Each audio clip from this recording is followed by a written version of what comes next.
What's going on, B Rich? Nothing, man. Just talking about some old 1992 stuff. Okay. So that's what you on today. Nah. That's what you just gonna say. No, you don't have anything else. But I mean, I could talk about. I mean, we was talking and then we had to get ready for the show, and I was just thinking about 1992 when I went to Charles Disco. Okay. All right. Well, that's cool, man. I remember that. Well, that's cool. Well, look. Today, we're talking about something that's very, very dear to a lot of football fans, NBA fans, baseball fans, like across the board. Okay. Right? Of course, we're gonna always talk about it first and foremost from an Atlanta standpoint, but this is for all y'all out there, right? Because you all been through it. Man, one of the crazy things that has happened over the last, I don't know, man, the term has been, I don't know what it's been, about 20 years or 15 years since people been saying this particular term. Had to be at least 20 years, man. I mean, at least 20. MTV had a whole series on it. That was about 20-something years, man. Had to be, man. And what the term we're talking about is when you get catfished. By women. Or man. That's not what we're talking about. I know. What we talking about? But you just threw me all off. Like, what are you talking? We're not talking about getting catfished by females, I don't man. want to get catfished. Okay, man, because you catfishing me right now in the episode because you're losing me. You're losing me right now in the episode, all right? But what we're talking about is the term being catfish. Okay. But we're talking about it from a sports perspective. Now that's a twist. Hey, man, we're talking about what players catfished their organizations. Ooh, top five. I Which like one that. It don't have to be a top five. It just had to be like you name the players you think. Okay. What's some old catfishing mofos? What we starting off with? NFL, NBA. Man, start where you want, man. Okay, let's start with the NFL. Let's start with the NFL. When you think of the word catfish, and shout out to Michael Evans Jr., who comes on our live and shows us a lot of love. I told you we were gonna shout you out on the catfish episode. When you first think, standing here in 2025, right? Because that's where we are right now. I got one. Who do you think of when you think of a person that catfished a sports organization? I got a good one. It's not a Falcon. Okay. I got a lot of Falcons, but the first one that comes to my mind is Johnny Manziel. Am I saying his name right? I think he catfished. What, Cleveland Browns? Okay. For sure. He's supposed to be Johnny Football. That was his nickname. And he didn't do diddly squat. He definitely catfished Cleveland Browns, man. What you think? I mean, I don't see Johnny Manziel as a catfisher. What? Because I just think he was. So to me, I don't know. It depends on how you want to look at it, right? To me, number one overall pick. Okay, like top 10 for sure. No, Johnny Manziel, he wasn't the number one overall pick. He wasn't the number one overall pick. Not that I know, because they had to talk Cleveland into going and getting someone. Cleveland had to be talked into going ahead and getting him. Of course, the Cleveland Brown fans can like go deeper into it. But the reason I say I don't necessarily look at Johnny Manziel as a catfisher is because 22 first overall. Yeah, because I mean, look at where he was drafted, quarterback late in the first round. Johnny Manziel wasn't a dominant quarterback in the SEC. He wasn't a dominant quarterback in college. He was a quarterback that had some skill and he did make some plays. But to me, I didn't personally, this is no insult to the Heisman. And this is, okay, it's been a lot of people that won the Heisman. Matt Leinart won the Heisman. I didn't look at him as a person who was going to come in and light up the league. There have been a lot of people that won the Heisman that didn't come in and necessarily light the league up. I didn't think that Johnny Manziel was going to come in and be a dominant quarterback. You know, so to me, I just think it was a mistake. All these are mistakes, right? Everybody we talking about, the organization made a mistake on these people. But I don't think he presented himself or was looked at as he was going to be the top quarterback coming out of Houston. That's just my personal opinion. Like I don't see him as a catfish. Man, I'm not gonna lie. I remember from what I remember, he was a great college quarterback at Texas A&M. And I'm looking at his awards. He got SEC Player of the Year, Offensive Player of the Year, Freshman of the Year. He's in the Hall of Fame. He had the Manning Award, the Heisman Trophy, the Dave O'Brien Award. What's that? The SV Player of the Year. I mean, consensus All-American. when he's coming to the NFL, man, I thought he was gonna light it up. I mean, did you feel the same way about Tim Tebow? I thought Tim Tebow was gonna do good in football and as a quarterback in the NFL. I didn't think he would be as bad as he ended up being as an NFL quarterback. But my point in bringing up Tebow is Tebow had accolades and awards as well. But was he looked at as a top quarterback that's finna come in and light up the league? Where you like, man, this a no brainer.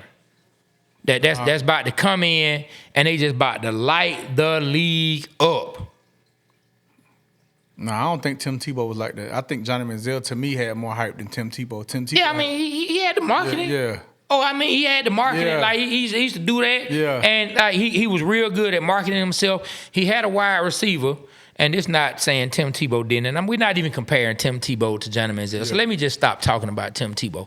But he had a wide receiver who is, in my opinion, going to be a Hall of Fame wide receiver. And Mike Evans. So it was a whole lot of big-time splash plays that were being made. But that's just me. But you got Johnny Manziel as that. I think he was a catfish. That Johnny Manziel was a catfish. Yes. I think so. Because I think he thought he was going to be better than what he was. He didn't do nothing in the NFL. Okay, well, me, if I had to name, and I wasn't going to name this person, but since we going for different players from different organizations first, and we talking about draft picks who look like they going to be the guy, I'm going to tell you who I want to talk about, who I think, in my opinion, was a bigger catfisher than Johnny Manziel, if that's what we going with him. Who? Ryan Leaf. Oh, Ryan Leaf has some talent. I got one better. I mean, look. It was a conversation, who was going to be better, him or Manning, him or Manning, him or Manning. Yeah. And you look at what Peyton Manning ended up becoming in the NFL when he got through some of the first struggles and interception he had. He's supposed to be better. I got one better, though. And look at what Ryan Leaf did. I'm going to tell you one, man. Catfisher. If that's where we going with it, catfisher. I got one for you, man. They called him Robo QB when he was coming out, man. He was a USC Trojan, man. Okay. Todd Marinovich. I don't know if you remember him. Not right out. Go ahead, break it down. He went to the Raiders. And like his dad at train, they showed him like as a kid training him and stuff. As a kid doing sit-ups, getting ready for football push-ups.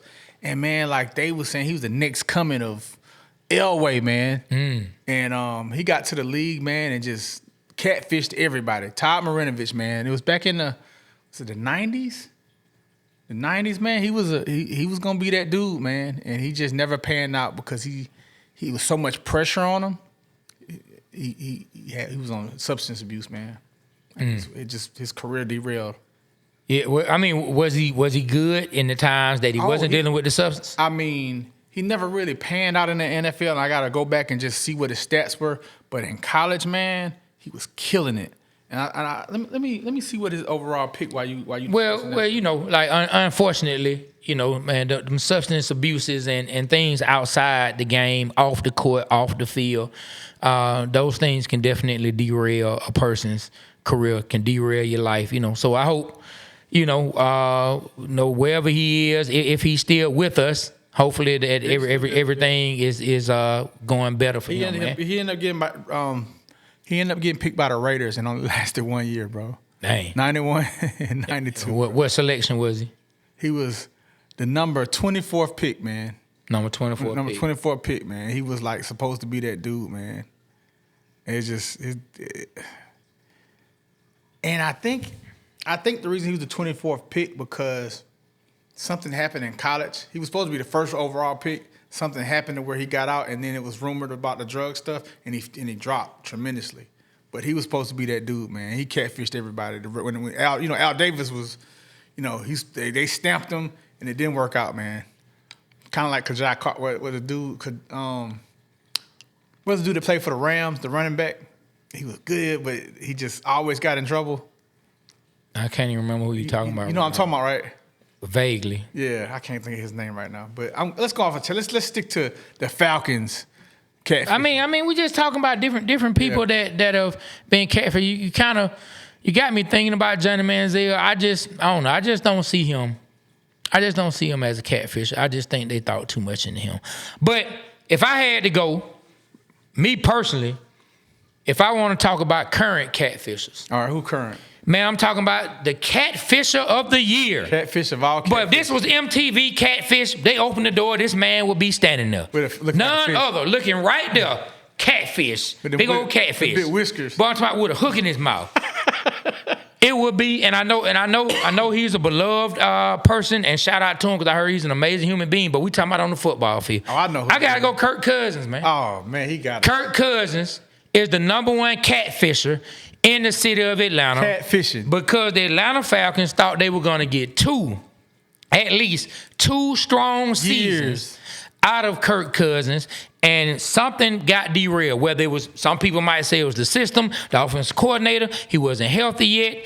Whatever the case may be, the Falcons they were in on the whole catfishing movement because they catfish everyone with the Kirk Cousins signing. And we sat here, we tried not to bash it, we tried not to go in about it, but we kept asking, would you pay $100 million for a broke Achilles? And yes, I know it ain't broke, but that's what we call it on the Waterboy show. Broke Achilles. And it turned out, hey man, $100 million for a broke Achilles. And it turned out that Kirk Cousins is the #1 catfisher right now in the city of Atlanta. It was not what it turned out to be. Hey, if this was Instagram, boy, I'm talking about Terry Fontenot was scrolling. Boy, he was seeing Kirk Cousins throwing dimes. On the next one, Kirk Cousins was working out. Boy, he was motivating the team. He saw nothing but W's in his future. But when he opened the door, boy, a big old catfish was sitting on top of that man's shoulders, and it was not what the Falcons thought it was going to be.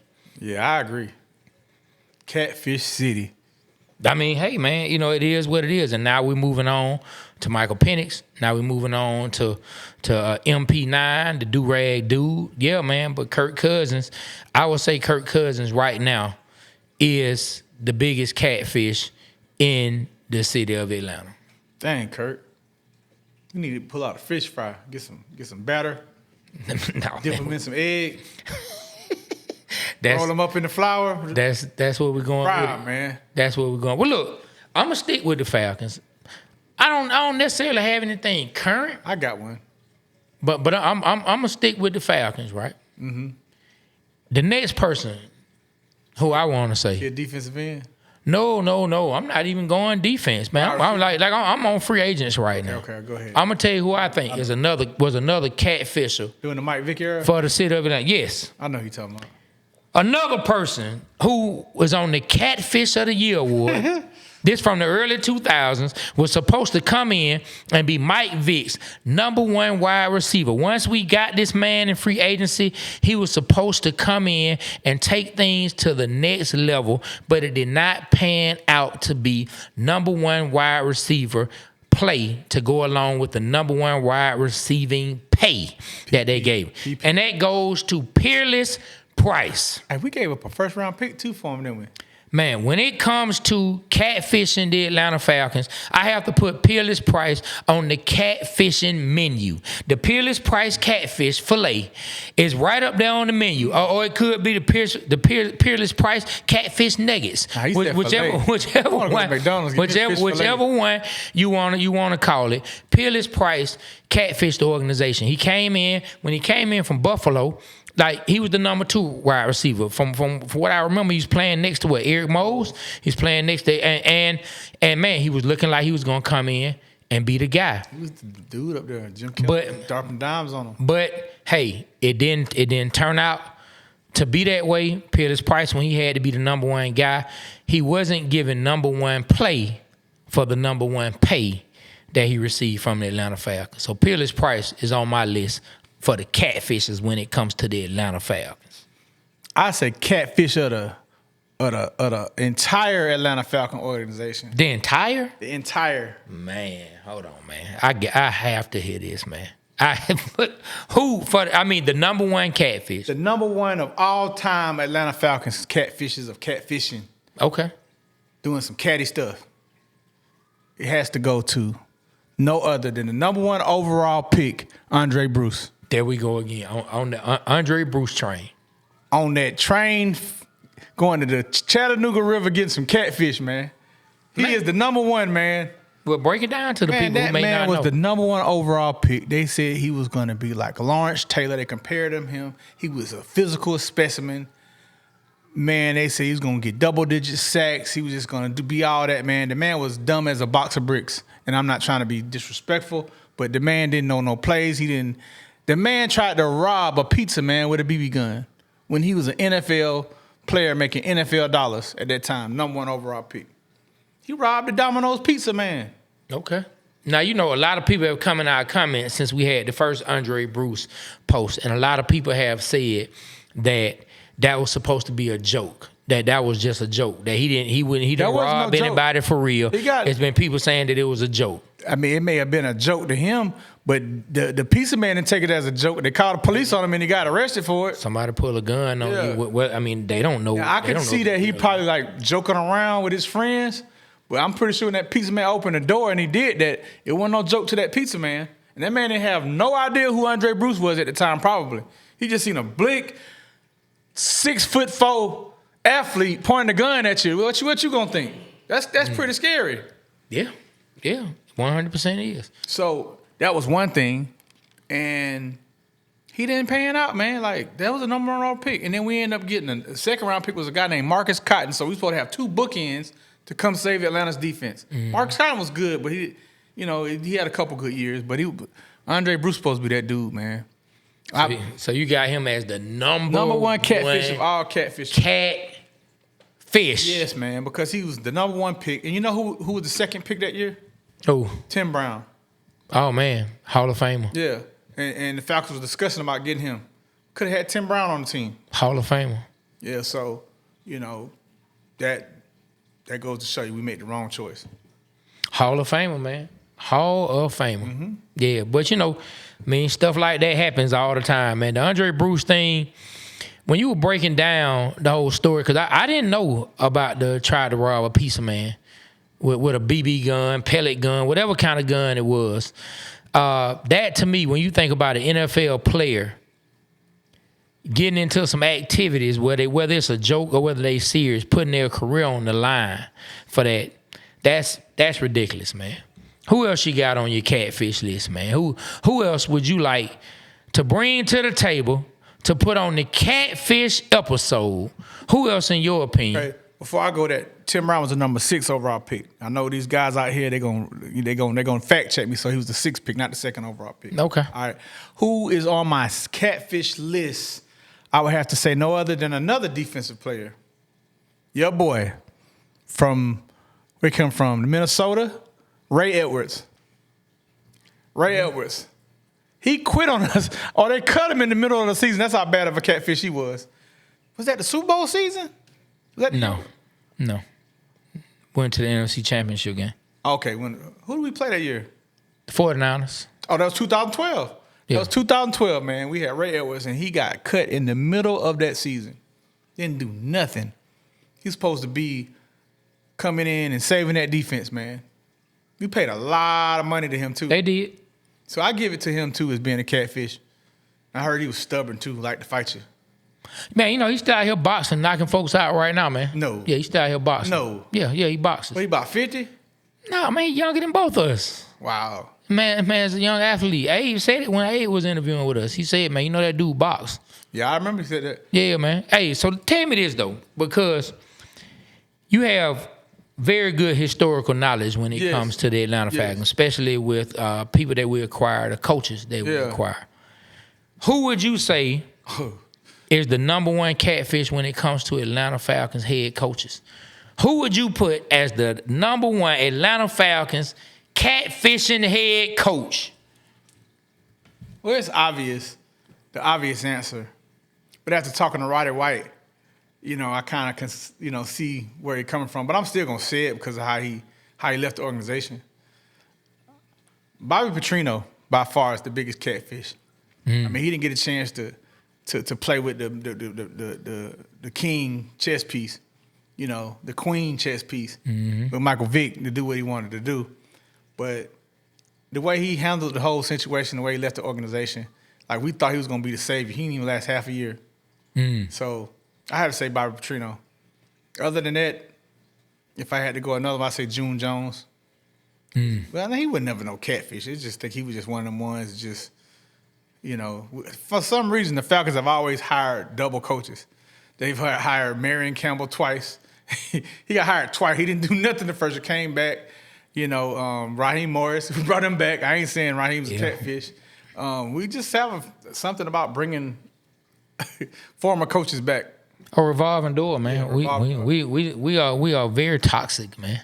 We're very toxic when it comes to our coaching hires. Yeah, man. You know what I'm saying? I say the best. Bring that pain right on back, man. You lost for me once before. Okay, bring it back. Show me how you do it again. Yeah, I say the best coach that the Atlanta Falcons have ever had.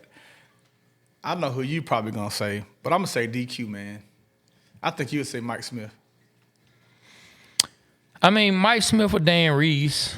Oh, Dan Reeves was great. I forgot about that. Mike Smith or Dan Reeves. Like, I think Dan Reeves was... Dan Reeves changed the direction of the organization. I think it was Dan Reeves, man. A lot of people, it's either him or Mike Smith. A lot of people might not give Dan Reeves his credit. And you got to give he didn't win a Super Bowl as a head coach, but he damn sure got his teams there. He did. He got a few of them there, and he got in the Super Bowl as a player.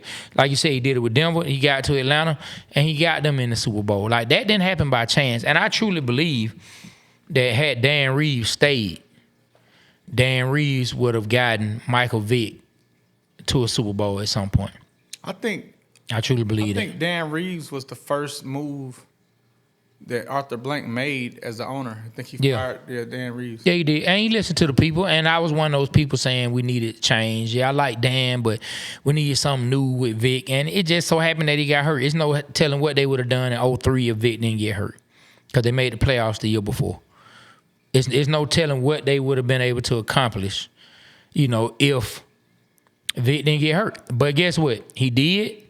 It happened. It is what it is. It is what it is. Coach, man. I just remember when we got him, like he changed the culture here. Changed the culture, and he really was some disciplinary. He comes from the Tom Landry field that had the cloth. Tom Landry was the head coach of the Cowboys, and he was a player. They won a Super Bowl with he won a Super Bowl with Landry and the Cowboys. So he come from that pedigree, learn. He was up in Denver, and Kyle's father, Mike Shanahan, they were undermining Dan Reeves, man.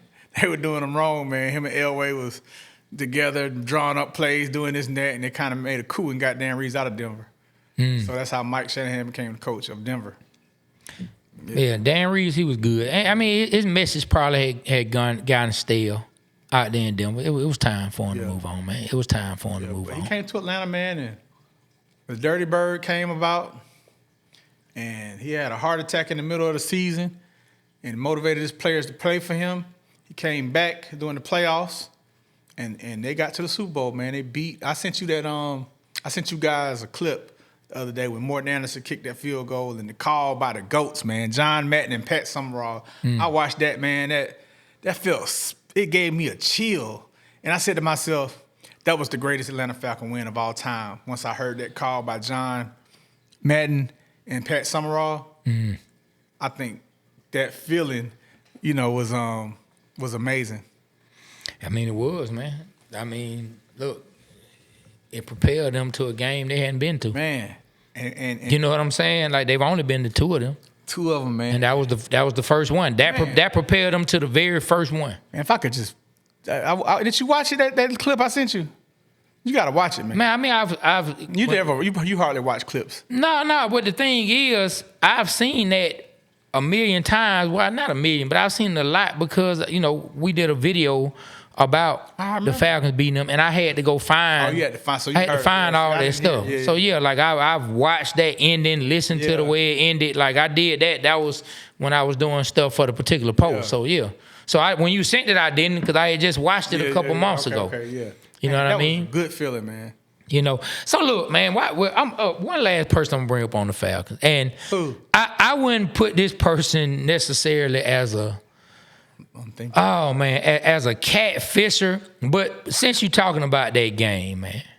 What game? Since you're talking about the game, you're talking about the Falcons beating Minnesota, right? So who are you about to talk about? Since you're talking about the Falcons, it just makes me think of a disappointment, and this is not a catfisher. But I'm just disappointed. Maybe he catfished us as a leader. I'll go ahead and say it. I'm thinking. You want to know who catfished us as a leader during Super Bowl weekend and our first Super Bowl? Eugene Robinson. Man of the year. Man, hey, Let's talk about that. Hey, look, we all make mistakes. Hey, look, hey, I've never walked on water, and I've never tried to convince anybody that my ish don't stink. So I understand. But Eugene Robinson, man, and the Falcons go down to Miami. Man, Eugene Robinson ends up getting himself arrested. One of our team leaders gets himself banged up for solicitation of some extracurricular activities. Hey, man. Derailed the entire Super Bowl. Hey, the day of that he did that, in the afternoon, he got Man of the Year. NFL Man of the Year. And you know the thing about it is, two things can be true. He could have still been the Man of the Year. But at that time, he was trying to be the Man of the hour. He was trying to be Man of the night. He was trying to be the Man of the night, boy. My God. The Man of the Year wanted to be the Man of the night, the Man of the hour, the Man of the bedroom. That man. Bedroom. Why would you try to get some coochie on a night? Man, I think that, I think they went down and they were walking and he was like, you know what, I'm feeling good.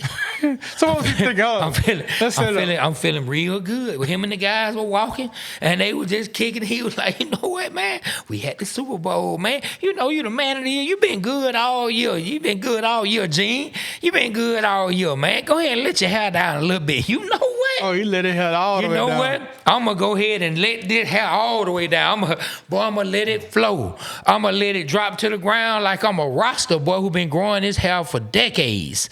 That man decided I'm going to have me a little fun. I see me a little something working right there. That man saw BBLs before they were BBLs. Man, he was in Miami Beach. That man said, I got to get me a little bit of time with that right there. He went up. Hey, you love me long time? Me love you long time. If y'all don't know that from the Two Live Crew skits, that man said, hey, what's up? And he got them handcuffs put on him. Man.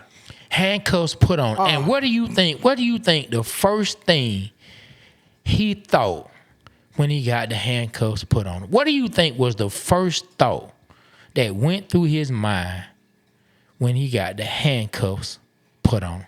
He probably thought, man, my wife gonna kill me. Definitely. My wife gonna kill me. He was just at the pool with his wife. That same day, they had showed him by the pool with his wife and family. And then he probably thought, damn, we in the Super Bowl. Am I gonna be able to play? What's going on? Like, he probably thought, and they said, man, the Falcons stayed up the whole team 3-4 in the morning, man. Man, how do these things happen to our organization where we make it to the first Super Bowl and our team leader, the Man of the Year, and this man's overcome this, so we ain't trying to kick dirt on his name. I ain't kicking dirt on his name, but it's still a memory. But we're talking about things that we experienced as fans that we saw our team go through. Like, I can't even imagine what was going through his mind during that time. Number one, Boy, I done messed up, man. Gene. Well, you don't mean Gene. He probably was like, man, you tripping. Thinking about his wife, thinking about his family, thinking about the team, thinking about the game. And it derailed, in my opinion, it derailed the entire Super Bowl for the entire team. And Mike Shanahan, man, like made him look stupid. They threw a long bomb. I remember it, man. They caught him up in a play. He got caught in play action or something. Elway bombed him, man. They hit him for a touchdown. He wasn't thinking clearly, man. Shout out to him for where he is now and where his life is now. I would love to interview him. Shout out to him, for moving past that mistake. Because, I mean, don't get me wrong, Trout done messed up. Man, I mean, we all make mistakes. We all the same with damn, Brian. I've been there. But we all. I ain't did it in the Super Bowl though. We all make mistakes. Yeah. We all make grand. We all have had our mistakes. Yeah, for sure. And none of us can judge anybody else. So I hope wherever he is, I hope that that his life got back the way he wanted to be. I mean, I heard I think he was calling games on the radio for Carolina. I heard that so, So shout out to him for turning everything around, not letting that one mistake define him. Yeah. But boy, that was tough. That was tough as a Falcons fan. I agree. Man, so look, I want to step away from the Falcons for one quick second. I'm going to step away from the city of Atlanta. All right. I'm going to talk some basketball. Okay. I want, like, this individual was an amazing coach. I'm talking about, you might even say, not even might, some people say he is the GOAT. I think it could be said by more people than not that he's the GOAT coach. Who, Phil Jackson? Of the NBA. He's the GOAT coach. The GOAT coach. Of the NBA. Okay. Right? But when it comes to being a GM, I got to go ahead and say it. When it comes to catfishing in the NBA, Phil Jackson as a GM for the New York Knicks, or in the front office for the Knicks, was catfish number one. You, Phil Jackson, you was the number one catfisher for the New York Knicks when it comes to being in the front office. That man, I don't know if that man was throwing darts. I don't know if he was trying to be funny. I don't know if he was trying to be funny because he had spent so much time in LA and he got back to New York.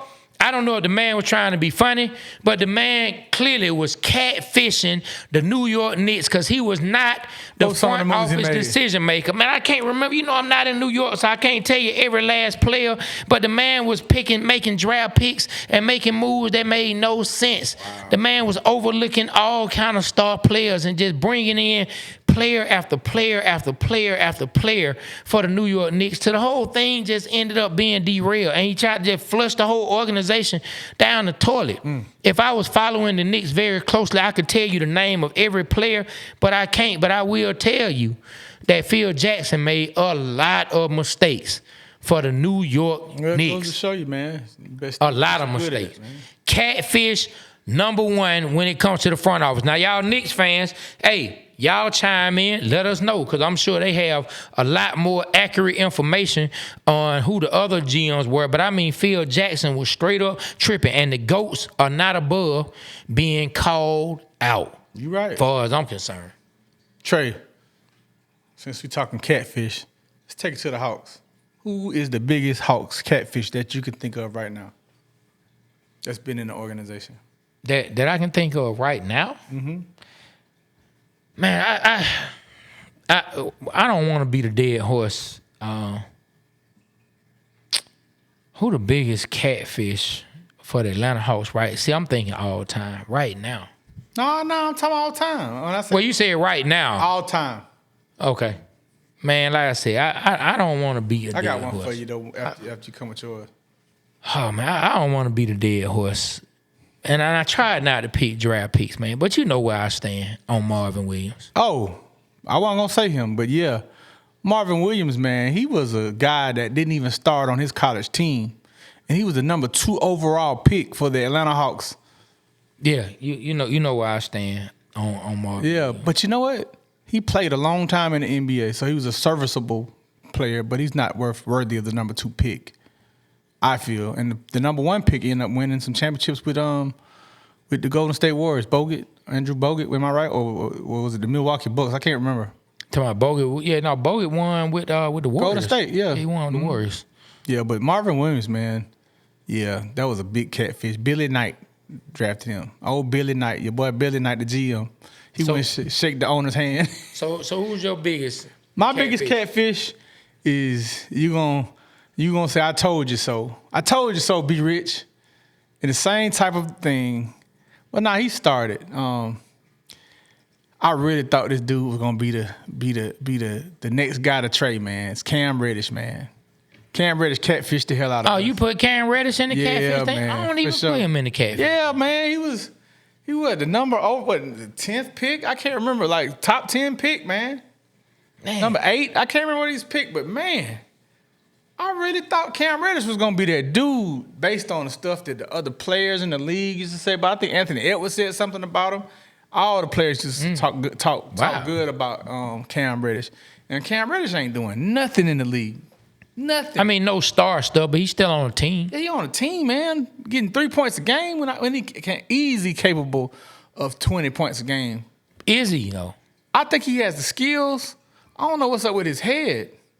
But he definitely has the skills to do it, for sure. And the talent. It's a head case. I mean, he definitely has talent. Yeah. I'm shocked that you put Cam Reddish man, because, man. on the catfish list because, boy. I love Cam Reddish. I love that pick. Yeah, I should have known you were turning on Cam because now you're talking about Zachary Richardson works harder than him. I'm like, how do you know that? Like, how do you know Zachary Richardson works harder than Cam Reddish? There's no way that you can quantify who works. There's no way that you can. You don't have intimate knowledge of it. Insights. What insights are you talking about? Instagram insights? I can't give up my source.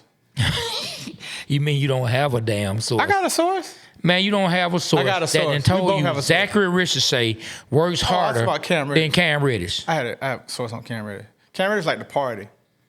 Like it's 1999. But that don't mean that he didn't work hard. He could have worked hard and played hard. Nah. I mean, you never know. Nah. You never know. You ain't at Magic City late at night hollering at the shoe models. Okay, but I mean, see, man, but still, you can't say. That's allegedly. Thank you, because we don't know this. I don't know.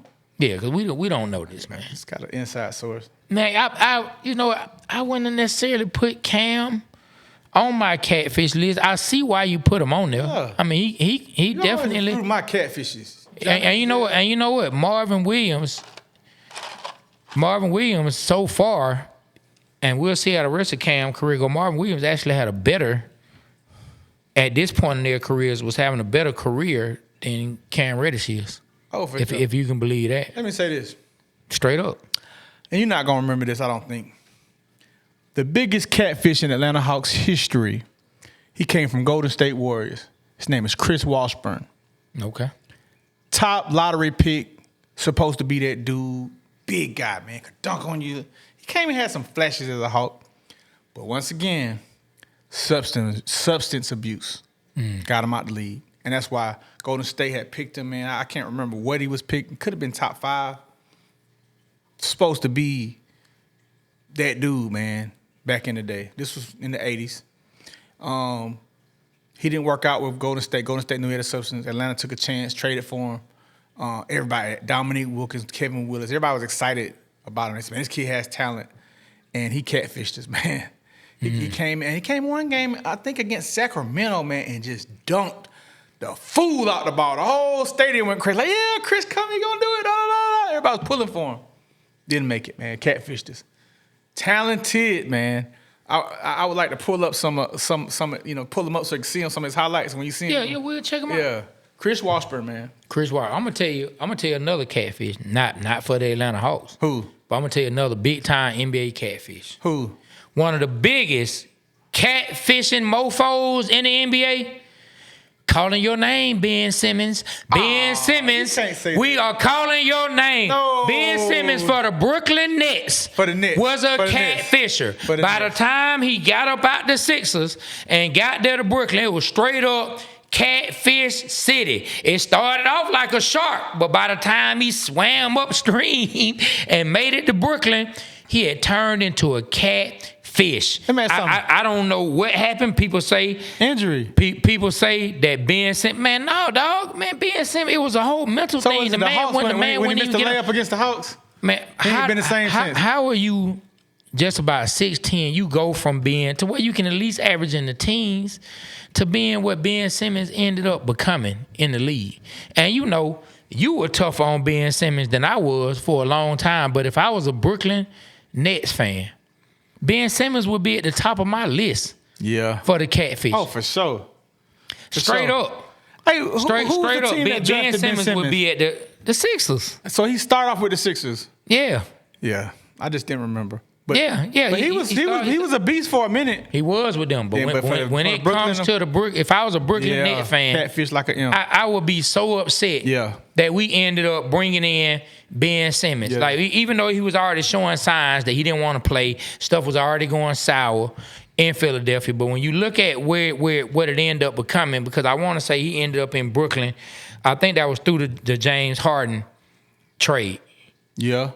You know, and James Harden left Brooklyn. He ended up in Philadelphia, and Ben Simmons was a part of that trade. That's how Ben Simmons ended up over there with Brooklyn, and he ain't even he's done nothing over there with him. Now, mind you, it was already starting to go downhill, but like I said, he started swimming upstream as a shark and ended up as a catfish, and it's very disappointing to see the talent that he had, and I just don't know what went wrong. I don't know if it was something mental or whatever, but whatever went wrong, something seemed to just snatch whatever fire he had, whatever was bringing him to be the player that he was in Philadelphia early in his career.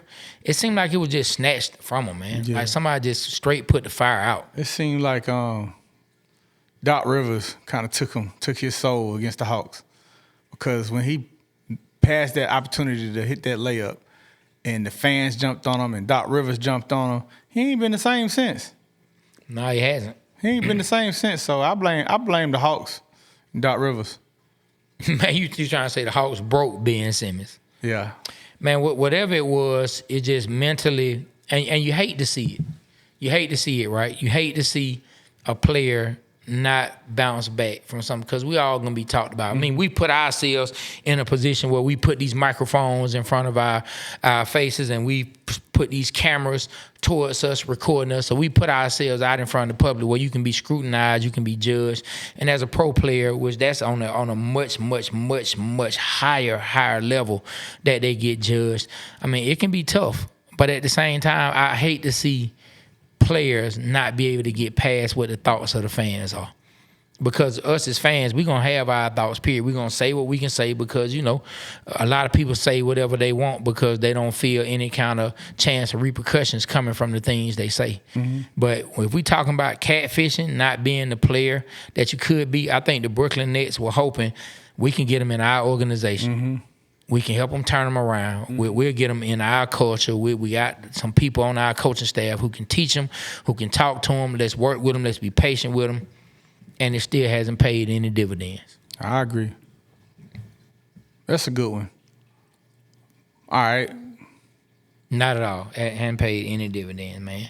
The catfishers. Where you want to move to? You want to move to baseball or still with the... Man, if you got into baseball, man, catfishers, I got one. you go right ahead. I mean, it's a lot in baseball, because baseball, I got one for the Braves. a lot of people get paid a lot of money, boy, a lot of money. I got the all-time one for the Braves. All-time. The number one. Number one. Okay, break it down. All right, so this was a free agent. I think he came from Boston. First baseman. Supposed to be that dude, man. Come in, help out the Braves this year to get them to the playoffs. Man, he suffered from vertigo and ain't never played. I think he played probably a couple games for the Braves. They signed him to a big contract. His name was Nick Osaski. First baseman. He was that dude. We signed him. Man had caught vertigo. Couldn't get his balance right and didn't play none for the Braves. And at the time, man, it was like one of the premier contracts signed in the free agents of baseball, man. We signed him. He didn't play nothing. That was a catfish like a mug. Can you imagine that? Sheesh. That actually happened to the Braves, Trey. Jeez. Nick Osaski, man. I think he played for Boston, first baseman. Signed the man for all this money. The man couldn't even play because he suffered from vertigo. And I think he ended up coming near the end of the contract a couple years later and played like a handful of games, man. And didn't do nothing because he was out of baseball for a couple of years. Couldn't catch his timing back. Man, when I tell you that's tough when you make a signing and you get a player in your organization and they don't even play. Yes, man. And they don't even play. That happened, man. And I ain't taking up for him, but boy, vertigo is something else, boy. Yeah, man. You don't want to deal with any vertigo. I don't know nothing about vertigo, boy. I'm listening to see what you saying. Yeah, man. It feel like everything that's down is not up. It feel like you have been just turned on your head, man. The whole room feels upside down. Yeah. Man, that's terrible, man. Didn't even play, man. I don't even remember that name right off. Yeah. And I mean, because I know you wouldn't know about that because that was like the 80s, man. And I know you was like rapping and doing your thing, man, getting ready. Oh yeah, but I was a straight hip hop head then. I mean, I was in the sports I know as you well, was in the but sports, I was yeah. I was big time. But everything was rap music, rap music, rap music, rap music, rap music. Yeah. You know what I'm saying? Man, I'm trying to think of some more of like, and this won't be the last catfish episode that we'll do because we have so many. Yeah, so like it's every organization has someone who they can look at as the catfisher. Hey, one more. Okay. Go ahead. Defense, Atlanta Falcons this year. Who am I say? It's 2 of them, actually. Defense this year. Oh, man, I already know. Go ahead. Call them out. 2 of them. Go ahead. Say, let it be known. Say who it is. Matthew Judon, catfish of the year for the Falcons, and Justin Simmons, man. Catfish number 2. We signed 2 of them, man. You think Justin Simmons was a catfish? Yes. Yes, man. We thought he was going to come in and be Jesse Bates number 2. Man. He wasn't a difference maker at all. He catfish. Caught an interception against Mahomes. Yeah, he did, but he's intercepted Mahomes a lot. Yeah. He caught an interception from Mahomes, and I was like, okay, we got something. And after that, man, he had nothing else. He got ran over, won them games for a touchdown. I forgot who it was. That was against the Broncos. Yeah, man. That was against the Broncos. Yeah, I mean, dude ended up running him and the rest of the team all the way in the end zone. Yeah, man. Yeah, I mean, that's kind of. But I say Judon more than Justin. Because, I mean, it's some plays he probably did that we didn't notice. Like, you know, what we did notice, we noticed. But, you know, it wasn't a lot. So. Oh, since we back on football, I'm going to tell you, we talking about New York again. I don't know why I keep going back to New York. Who you about to say? I'm going to tell you who catfished. Oh, I know. I'm going to tell you who catfished the city of New York. Tell you who catfished the city of New York. The New York Jets were catfished by none other than Aaron Rodgers. I knew you was about to say him. And Aaron Rodgers, I have so much respect you for like him Aaron Rodgers. as a quarterback. Nah, he was one of my favorite quarterbacks. Yeah. I think as far as Packers goes, he's the guy. Forget Brett Favre, Aaron Rodgers was the guy. But when it comes to the New York Jets, Aaron Rodgers 100% catfish the New York Jets. Then, this year, they did the whole reveal where Devontae Adams popped up after he got let go by the Raiders behind Aaron Rodgers on camera. I think it was on Pat McAfee, one of the shows, and it was like, oh, we back together. But it turns out Aaron Rodgers, all he did was catfish the New York Jets organization. If I was a Jets fan, I would be sick. I would be sick for what you got out of Aaron Rodgers. It was so much potential there, so much hope. Yeah, he got hurt, and you can't knock him because he got hurt and his Achilles got hurt. Yeah. And he is older. But the same thing with Kirk Cousins. When you come back to play, the fans, us as fans, all we see is the name on the back of the jersey. You say you good, then we feel like you good. We want to see those results and that play help our team be prepared to a winning level. And Aaron Rodgers, he didn't get the Jets to a winning level. So the New York Jets were 100% catfished by Aaron Rodgers. Speaking of the Jets, man, I remember the hire they made, and I was looking at the body language of the coach when he was with Detroit, and I was like, I don't know, man. I don't know if he ready for the Jets. But then the other day, man, yesterday, I heard him talking. Oh, yeah, I like Buddy, man. Buddy talk that talk. It's like he gonna walk that walk, too. Like he like he know how to handle. Aaron Glenn? Yeah, it's like he know how to handle that press. I know when I was looking at him, just judging him by his body language, I didn't know. But hearing him talk the other day and how he addressed the Aaron Rodgers situation and how he was talking, I like Buddy, man. I think Buddy gonna be all right up the Jets. Shout out to Aaron Glenn, man. Shout out to Aaron Glenn. I give him Buddy of the week, man. He gonna do something. Okay, all right. Yeah. Buddy of the week goes to Aaron Glenn. Hey, we hope you ball up there in New York. Yeah. You know, y'all in the AFC, so it won't affect us as far as Falcons. But I think we play them next year too. Yeah, we do. I think we play them next year too. On paper and how the teams are playing this year, seems like we got a tough schedule. But you know, everything changes year to year now. I never really don't put on emphasis. I don't put too much emphasis on who we gonna play and stuff because it changes year to year. Like we started the year off saying, boy, the front part of the schedule is loaded and we got it easy. It turned out the whole schedule was tough for the Falcons. Yeah. Like folks thought the Chargers was gonna be an easy game. Yeah. Playoffs. Folks thought the Broncos were gonna be an easy game. Playoffs. Folks thought the Commanders were gonna be an easy game. Playoffs. You get what I'm saying? I get exactly what you're saying. Like that's 3 teams that when we looked at it, fans were talking about when they looked at the upcoming schedule and the opponents we had to play.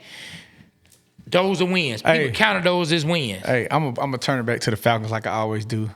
Hey man, the Falcons beat the Eagles that's in the Super Bowl, and we almost beat the Chiefs. Man, that's trash. So we was competitive. That's trash. I'm just saying. That's trash. I feel you, man, but I gotta look for a silver lining somewhere. That's trash. To me, the Super Bowl team's tough, man. That's trash. We beat the Eagles. That's trash. And we should have beat the Chiefs. But what does that mean? Okay, because we played them tough, that shows we should be better than we are, or that we are better than we are.